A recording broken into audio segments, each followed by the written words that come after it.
Hey everybody, it's Josie. Welcome back to Cedar Creek Homestead. Well, today I'm still on the farm, but I'm not in my kitchen. I'm at Granny and Grandpa's house. And the guys are working hard on some of the projects that they've been doing this week as girls have been out in the garden. And now it's really too hot to be out in the garden, and so we've come together and dinner is being cooked.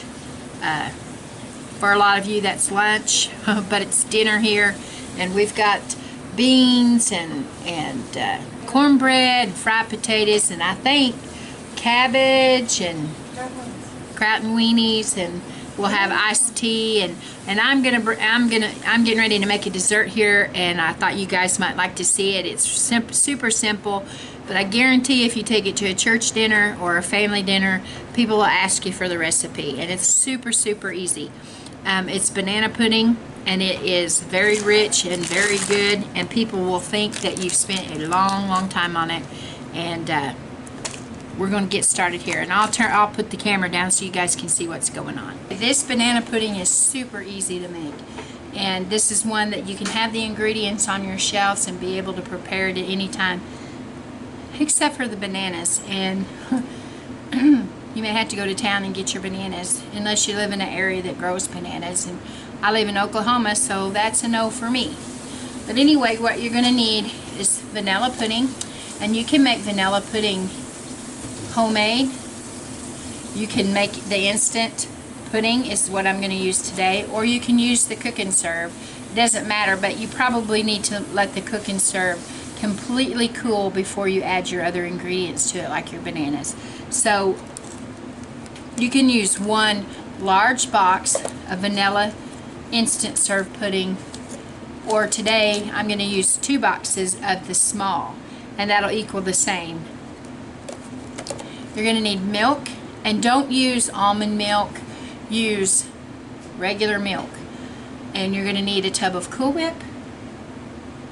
I'm going to use a big tub, a 16-ounce tub, but you can use an 8-ounce tub, but I am going to make mine just a little bit bigger today. This recipe is easy to, you can make it with half, which would be 1 box of the small, the 3-point, let me make sure I tell you the right measurement, the 3.4, the small box. You can make it with that and the small tub of whipped topping, and the smaller can of sweetened condensed milk, and then however many bananas and vanilla wafers that you want. But today I'm doubling the recipe, so it'll be 1 big box of the vanilla pudding, or 2 of the smaller boxes, the 16-ounce tub of whipping cream, or 2 of the small ones, and then the big can of the sweetened condensed milk, and then your bananas and your wafers, however many you want for your banana pudding, that's up to you. And then of course you're going to need milk. Now these little boxes say to add 2 cups per box, and so that's 4 cups of milk, and I've just simply put it in this bowl, and I'm going to do the measurement.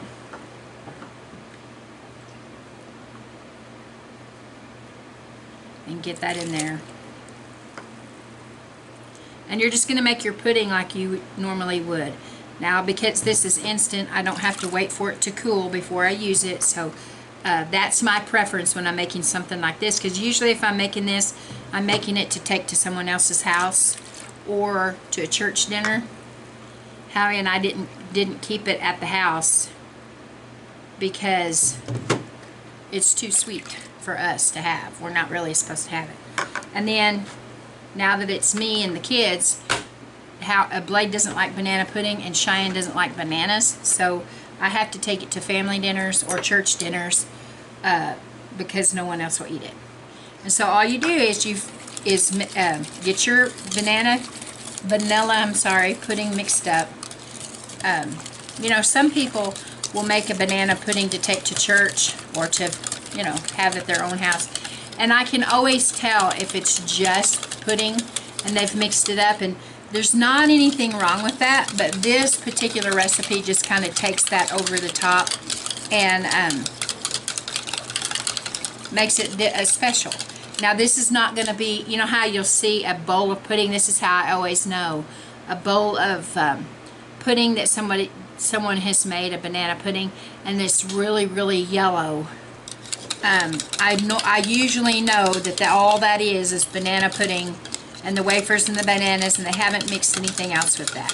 And that's okay, but we want to go above and beyond. Okay, so this is all ready together.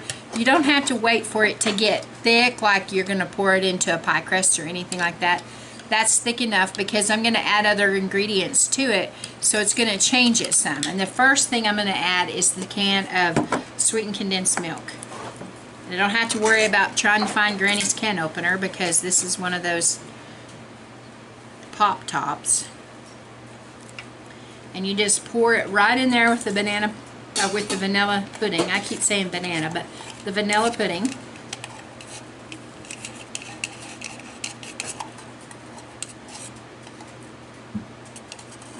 You guys know how I've told you before, I can't stand to leave anything in the container. We paid enough for it that you want to make sure that you get all of it that you can get. And that's pretty good. And so I'm just going to get that folded right in there, and you don't have to worry about being too rough with it. It's not going to break. You know, sometimes your whipped creams and different things will break if you get too heavy-handed with your whisk, but this is not going to hurt at all.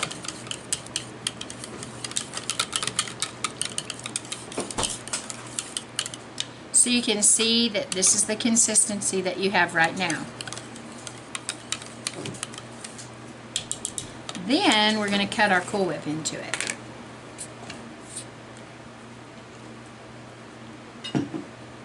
This one is still partially frozen, but that's okay. You can still go ahead and add it, and it'll mix in. And I'll get the rest of that out in just a minute. House is smelling good. All that good country food is about to come together into a good meal. There's 2 pots of beans on the stove, and I'm at fault for that because they put pepper in their beans, like black pepper. And I don't like, I like black pepper on eggs and fried potatoes, but I do not like black pepper on beef. Like if you put it on hamburger meat, I don't like pepper on hamburger meat. And I don't like pepper in beans, and they all do. So Granny, she pours beans off and puts it in a separate little pan for me, so I can have beans and enjoy it, but not have to have the pepper. So it's smelling good in here. I think it's funny too because we also have a pan of sauerkraut and weenies and a pan of fried cabbage going. So different ones say, that sounds good, this sounds good, and she usually gets it out and makes it. So it is smelling good in here.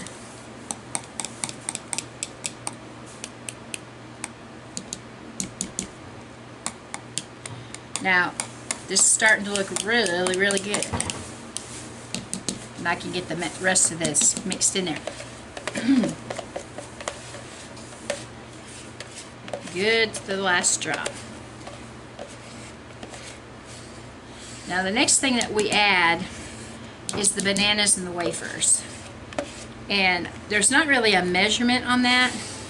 To me, if you get you a bag of vanilla wafers, they're actually vanilla wafers, but I say vanilla. Well, this package says vanilla.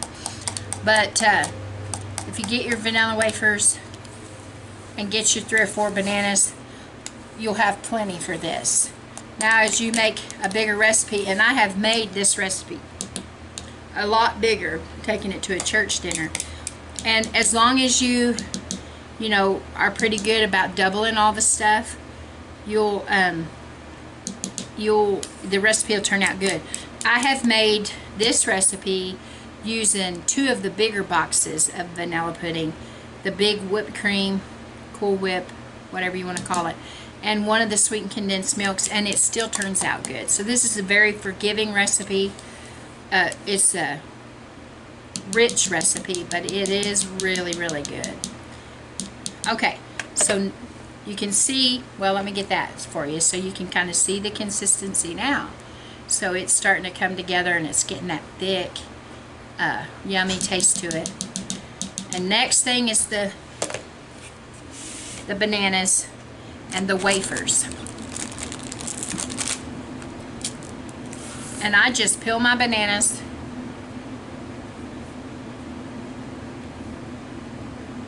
These bananas are good. Now, I really like to get the really, really fresh green, you know, more green than yellow. And I usually don't put the very ends in there. That's just my preference. But I just slice them however thick that you want them. Thin, thick, it doesn't matter. It's your preference.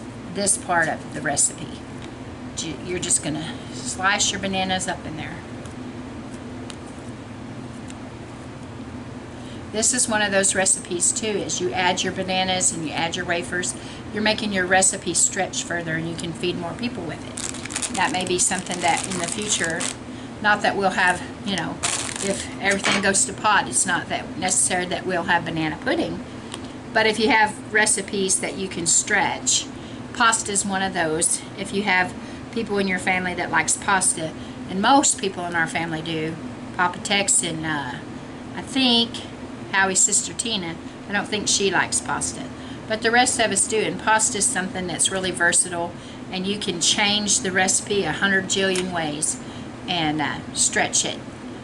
Pasta salads and pastas.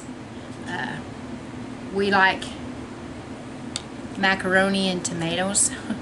That's a real easy one. You just cook your macaroni and drain it like your elbow noodles.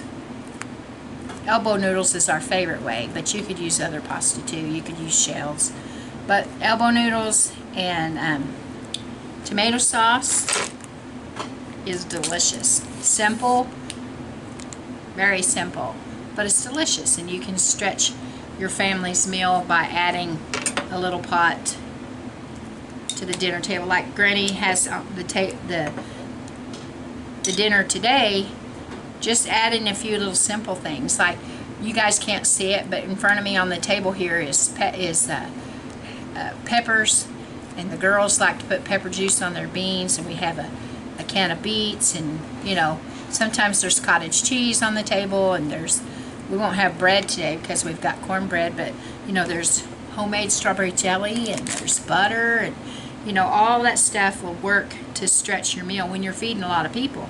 This week we've had a lot here coming in.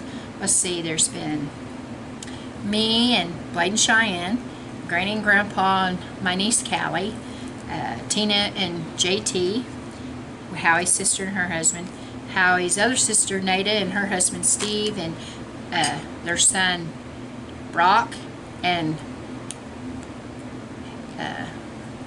some of our other nieces, Brooke and her boyfriend and fiance, whatever he is.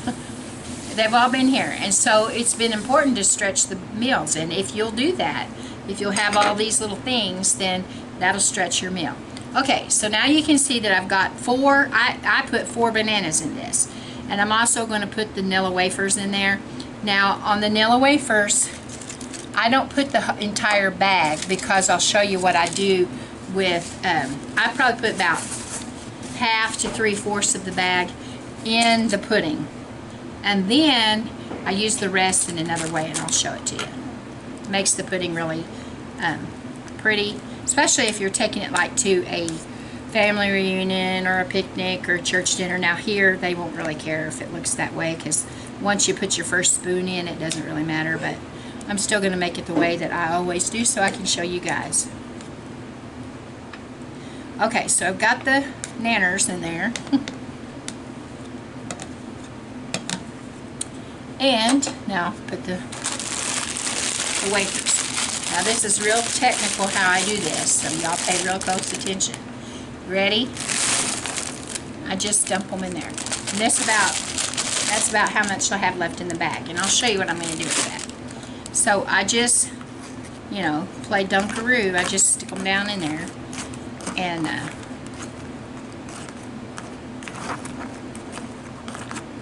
I promise you, when you make this, people will think that you spent a long time on it. And you see how easy it comes together and how fast and how simple. But you don't have to tell them everything. They say, oh, that's so good. Just nod your head and say thank you. That's okay, isn't it? Okay. What's y'all's favorite part of the banana pudding? I have to say my favorite part is when the vanilla wafers first start to really soften in the pudding. That's my very favorite part. I'm not crazy about the bananas, like after the first day if you have some left over. I'm not crazy about the bananas because I like more of bananas on the green side. But my favorite part is the cookie. What's your favorite, Granny? The cookie? Hers is the cookie too. Okay, so here's what I do now. I take my vanilla wafers that's still left and I go around the bowl. And I know you can't see it yet, but I'm coming around, you'll be able to. I just go around the edge and I stick them down in there. Now if one edge of it's broken, I just put the broken end down in the pudding and nobody knows. It's pretty forgiving. I hope this bag is not too loud crinkling for you guys. If it is, forgive me.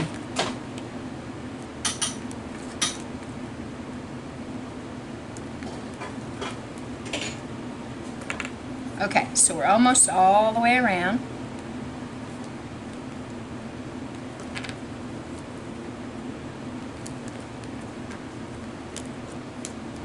So then, see that? Now what I do, I still have about that much left in the bag, and I just smush them. You don't have to just smush them to smithereens. You want different sizes, but you get them broke up where you don't have whole cookies, but you don't just have dust either. If that makes sense, I'll show it to you. Okay. So when you're looking for this right here, and so what I do is I just put this on the top. I have a whole cookie on there, I see it.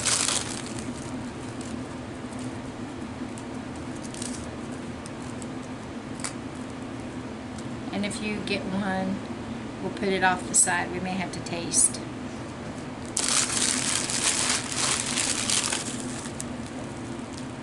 And you just put your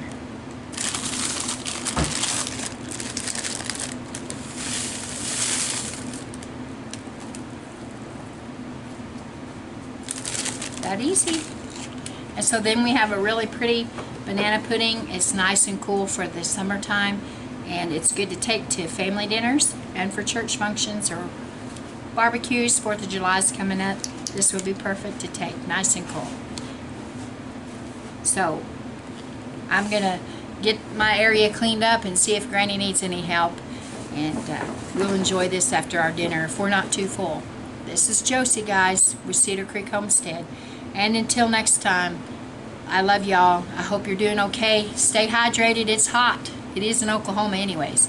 So y'all behave, and I'll see you next time. As usual, we're gone.